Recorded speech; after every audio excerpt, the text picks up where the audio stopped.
Bonjour à toutes et à tous, j'espère que vous allez bien. Aujourd'hui on se retrouve pour une vidéo particulière puisqu'on va parler des enjeux de la présidentielle 2022.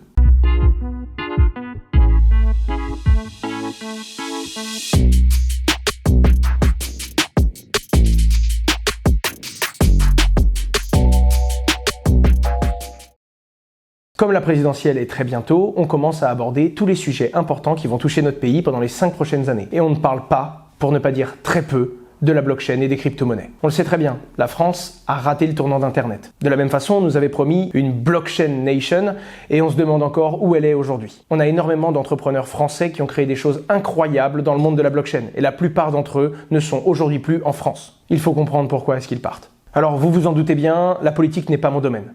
La blockchain et les crypto-monnaies, oui. C'est pour ça que je fais un sujet aujourd'hui et c'est pour ça que j'ai des choses à vous dire. Quel que soit le président qui va être élu, le plus important c'est que la blockchain et les crypto-monnaies soient un sujet d'importance pour ce quinquennat. Comme vous le savez bien, quand un candidat met quelque chose dans son programme, il n'est pas certain qu'il arrive à l'appliquer et il n'est pas certain qu'il arrive à tenir l'intégralité de ce programme. Alors si la blockchain et les crypto-monnaies ne sont pas sujets de réflexion et ne sont pas inclus en amont dans ces programmes, il y a très peu de chances que ce soit un sujet d'importance dans les 5 prochaines années. Autant vous dire qu'en 2027, il sera trop tard. Premier disclaimer avant de commencer cette vidéo. Plusieurs candidats vont être cités.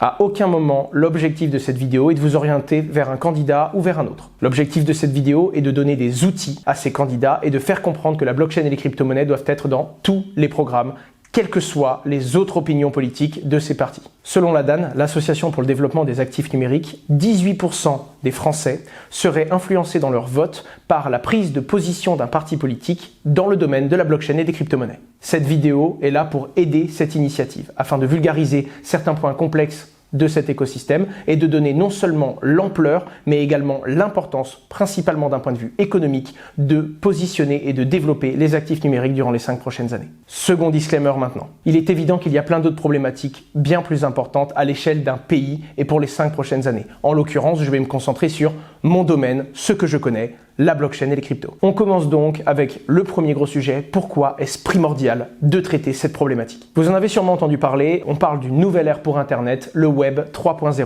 Pour comprendre ce qu'est le Web 3.0, il faut comprendre les étapes par lesquelles on est passé. La toute première étape, au début d'Internet, c'était le Web 1.0. Les gens venaient consulter de l'information sur Internet. On venait lire. Dans un second temps, on est passé à une phase d'écriture. On venait écrire et enrichir Internet en créant du contenu, facilité par des sociétés comme YouTube, Facebook, Twitter, Instagram, qui ont donné des stylos entre les mains de tous les utilisateurs, monsieur et madame tout le monde, pour pouvoir implémenter et créer du contenu sur Internet. La troisième phase d'Internet qui est en train d'arriver et qu'on est en train de définir, c'est le Web 3.0. Un Internet dans lequel on peut lire, dans lequel on peut écrire, mais dans lequel on est également propriétaire de ce que l'on a écrit. C'est-à-dire un monde dans lequel on arrivera, bien que ce soit quelque chose de numérique et duplicable, à reconnaître le propriétaire d'origine d'un contenu, à réussir à maîtriser les informations et les données personnelles que l'on a laissées sur Internet, mais également à pouvoir tracer l'évolution de cette information et de son développement sur le réseau. Tout cela possible grâce à une brique technologique, la blockchain. La blockchain fait très souvent parler d'elle également, de par tous les différents usages qu'ont apporté les crypto-monnaies, que ce soit dans le domaine de la finance, mais également dans le domaine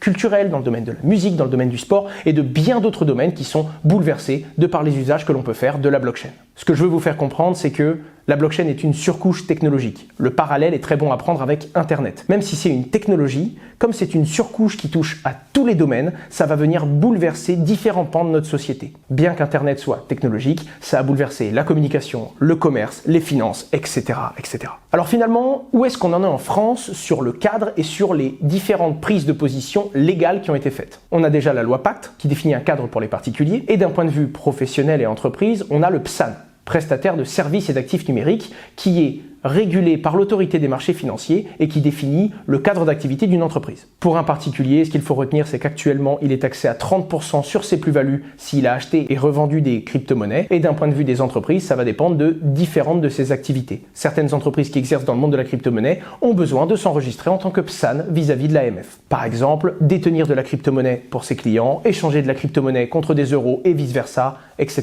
etc. Pour revenir déjà sur la fiscalité, ce qu'il faut bien comprendre, c'est que celle qui est proposée aujourd'hui en France sur les crypto-monnaies est l'une des plus strictes d'Europe et des pays voisins. La plupart des pays, comme Belgique, Allemagne, Luxembourg, Portugal, ne proposent pas d'impôt, 0% sur la plus-value des crypto-monnaies, ou alors ne proposent pas d'impôt si le particulier a détenu ses crypto-monnaies pendant 6 à 24 mois, la plupart du temps. Il existe évidemment des pays qui taxent la plus-value, comme par exemple l'Angleterre, de 10 à 20% en fonction du volume, ou encore le Danemark, qui va avoir un régime un petit peu plus complexe et qui va demander de calculer la plus-value réalisée à chaque échange, même entre les crypto-monnaies. Il était important de comprendre ça pour pouvoir ensuite définir quelles sont les priorités que l'on peut avoir et quelles sont les pistes de réflexion pour pouvoir améliorer et permettre justement le bon développement de cet écosystème. Alors, pour les pistes à explorer, on commence par ce que l'on peut faire d'un point de vue des particuliers. Déjà, on parle de la flat tax, c'est-à-dire approximativement 30% d'impôts à payer sur les plus-values réalisées. Sur la plupart des classes d'actifs qui existent, les cadres fiscaux prévoit qu'un particulier doit s'acquitter d'une partie de sa plus-value vis-à-vis des finances publiques. De la même façon, une partie de ses pertes, s'il en a réalisé, peuvent être déduites ou peuvent être réintégrées pour venir diminuer sa fiscalité. Les crypto-monnaies, ce n'est pas à double sens. C'est-à-dire qu'un particulier qui a pris un risque sur ses actifs jeunes et très volatiles et qui a réalisé de la plus-value doit s'acquitter de la flat tax. Par contre, s'il réalise une moins-value et qu'il perd de l'argent, il ne peut pas réintégrer ça dans le calcul de son impôt. La plupart des gens considèrent que c'est une injustice et à chaque fois que le gouvernement a dû se positionner, il a répondu qu'il n'était simplement pas prêt à se positionner sur cet actif, alors qu'il a malgré tout été prêt à se positionner sur un impôt sur la plus-value. Mais ce n'est pas tout. Actuellement, seulement 15 cessions imposables sont prévues pour un particulier. Ce qu'on appelle cession imposable, c'est que quand on échange une crypto-monnaie contre une crypto, ça ne s'active pas. Ça s'active quand on échange de la crypto-monnaie contre de l'euro, par exemple. À ce moment-là, on doit calculer si plus-value il y a eu pour calculer ce que l'on doit à l'État. Le problème, c'est que ça peut arriver à un particulier non professionnel de faire 3 ou 4 sessions vers de l'euro ou de revenir en crypto-monnaie en une simple semaine. Actuellement, on ne peut pas en faire plus de 15 par an. Un simple particulier peut déjà se mettre dans une situation qui n'est pas prévue par les finances publiques en quelques échanges et en quelques semaines. Ce n'est pas adapté à l'investissement dans le monde des crypto-monnaies. De la même façon, il y a beaucoup trop de flou. Et je vais même dire mieux, je pense que c'est le point le plus critique pour les finances d'un particulier vis-à-vis des crypto-monnaies. Aujourd'hui, quand on est considéré comme investisseur occasionnel, on va payer cette fameuse flat tax de 30%. Malgré tout, il y a un flou qui peut vous faire reconsidérer aux bénéfices non commerciaux. Et à ce moment-là, on parle de 65 à 70% d'impôts. Le flou, qui permet de savoir si on est un investisseur occasionnel ou si on va être considéré par le fisc comme un professionnel et donc être requalifié aux bénéfices non commerciaux, est impossible à définir. Ce que je veux vous faire comprendre, c'est qu'il n'y a pas simplement l'imposition 30% qui est acceptée ou non. Ça dépend de chacun et de son interprétation de ce qui est juste vis-à-vis de l'impôt. En attendant, le flou juridique et le fait que les gens ne savent même pas à quelle sauce ils vont être mangés au moment de leur déclaration crée un gros doute. Gros doute que l'on se pose quand on est investisseur sur des montants raisonnables. Un gros investisseur qui a réalisé de gros profits, comme c'est arrivé à beaucoup de monde rapidement dans la crypto-monnaie, préférera partir vers un autre pays et c'est pour ça qu'énormément de Français partent. Même s'ils étaient prêts à payer cet impôt, simplement parce qu'ils ne savent pas et que leur situation n'a pas été clairement définie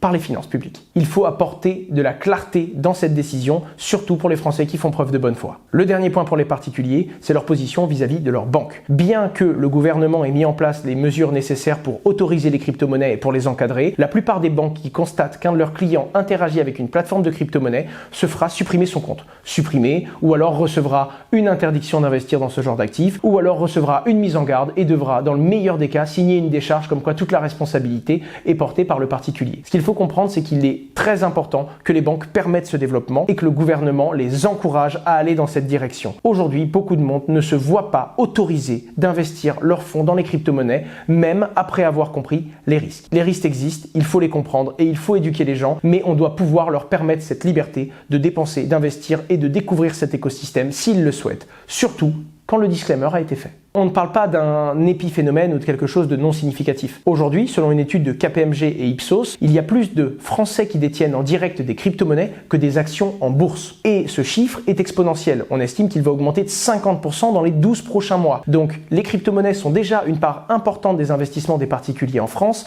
et vont dans les 2 à 4 prochaines années exploser tous les records. Ça concerne aujourd'hui plus d'un Français sur 10 et ça va très rapidement prendre une importance considérable. Maintenant, plus d'un point de vue des entreprises, mais également de l'écosystème en général. Parlons des axes de réflexion. Premièrement, les NFT et la DeFi. Deux domaines en pleine expansion, donc la finance décentralisée et les non-fungible tokens, les NFT, qui sont d'ailleurs justement des objets numériques totalement uniques, qui vont permettre le développement du Web3 et qui seront très importants dans ce développement. Ces deux domaines sont sur le point d'être punis. La finance décentralisée est sur le point d'être cadrée et encadrée d'un point de vue légal comme la finance traditionnelle. Il faut comprendre que la finance décentralisée ne peut pas être régulée comme une institution centralisée ou comme un établissement bancaire. Vouloir appliquer la régulation du monde centralisé au monde décentralisé va tout simplement le tuer. Soit il faut le comprendre en profondeur pour créer des normes qui lui sont applicables, soit il faut repenser le modèle afin d'aborder la régulation sous un autre angle. D'un point de vue des NFT, il faut évidemment les réguler. C'est arrivé très très vite, il va falloir définir un cadre légal. Mais le peu d'initiatives que l'on entend sur la plupart des réseaux et sur la plupart des médias sont quelques exemples d'initiatives NFT non représentatives de tout ce que l'on peut faire avec cette technologie. Il ne faut pas définir un cadre juridique dans la précipitation, car il viendrait brider à la fois toutes les initiatives abusives, certes, mais il viendrait surtout brider le potentiel que l'on va pouvoir appliquer aux NFT afin de détenir nos informations sur le web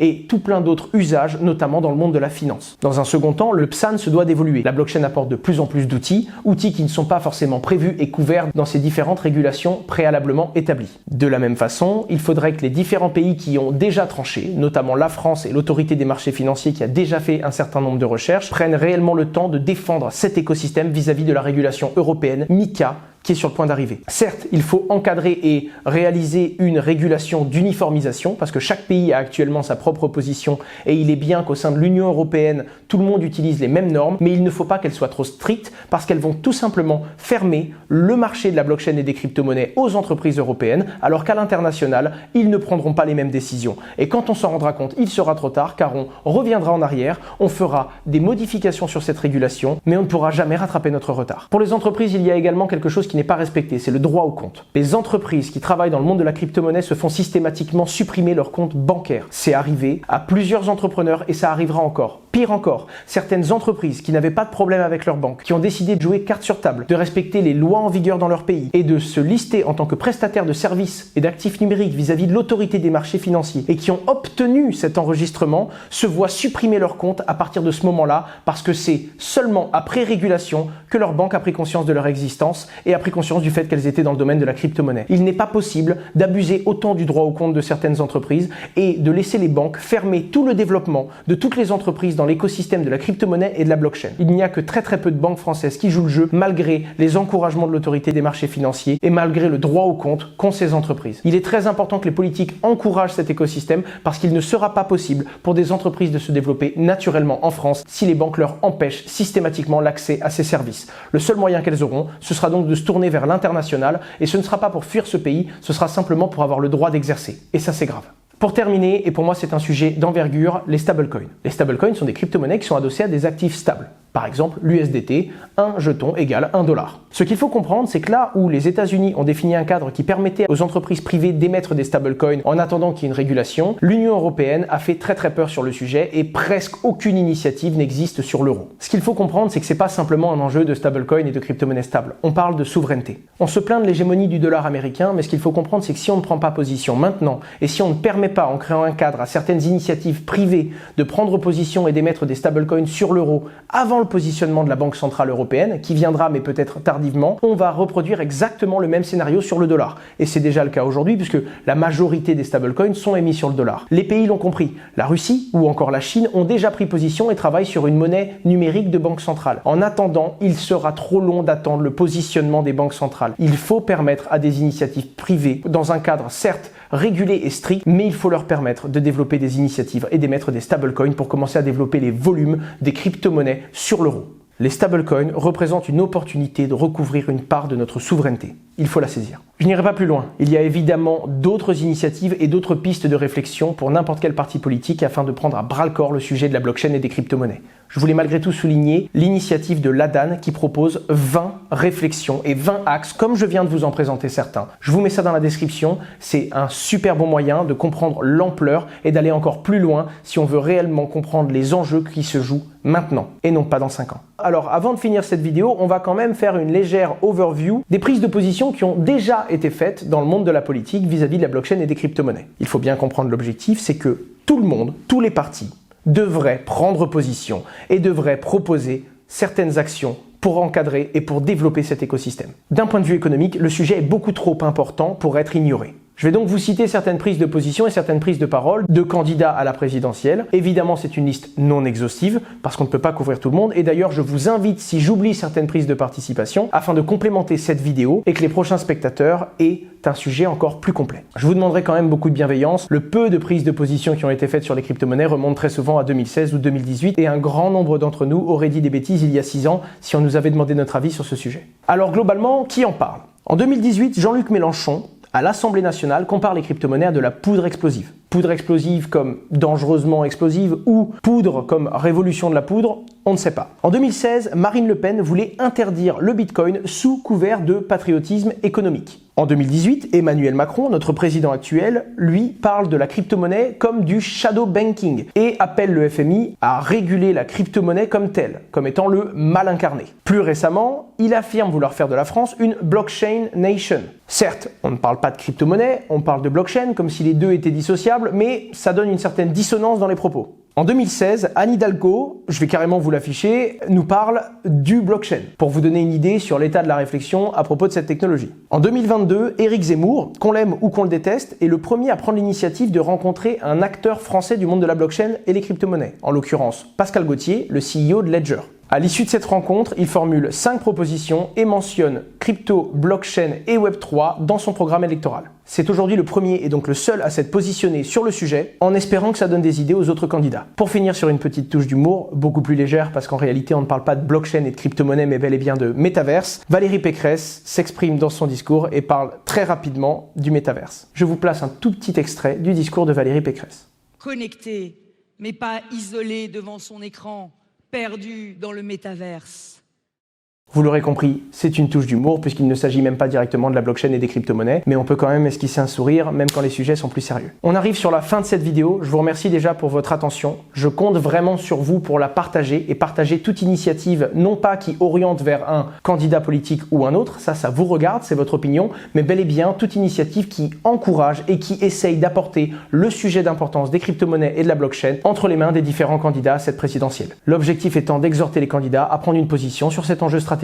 Si vous êtes dans l'un de ces partis et que vous travaillez avec l'un des candidats, je peux vous garantir que vous pouvez approcher différents acteurs de l'écosystème du monde de la crypto-monnaie. Quelle que soit votre position, la plupart d'entre eux seront très ouverts pour vous expliquer les vrais enjeux, les vrais problèmes que nous avons dans cet écosystème et que nous essayons tous les jours d'améliorer afin de permettre de créer en France des solutions d'avenir porteuses et créatrices de valeur grâce à la blockchain et aux crypto-monnaies. Pour ma part, je répondrai à toute demande, quel que soit le parti politique, s'il s'agit bel et bien de poser des questions, de comprendre en profondeur les problématiques de l'écosystème des crypto-monnaies pour essayer de proposer des solutions et d'intégrer ça dans les enjeux d'avenir. C'est notre intérêt à tous. Merci à tous ceux qui ont été au bout de cette vidéo. Vous le savez, ça change un petit peu, ne serait-ce que le ton et le cadre de ce que je fais d'habitude, parce que c'est un sujet qui est un peu plus sérieux. Mon job à moi, c'est d'essayer de vulgariser et de simplifier tous ces domaines complexes pour donner envie aux gens de s'y intéresser intelligemment en comprenant les risques et les opportunités qui sont dans cet écosystème. J'espère que vous apprécierez cette initiative. J'attends vos commentaires et je compte sur votre pouce bleu et vos partages afin de donner un maximum de portée à ce contenu. Merci à vous, c'était Asher et on se retrouve la semaine prochaine pour un prochain contenu.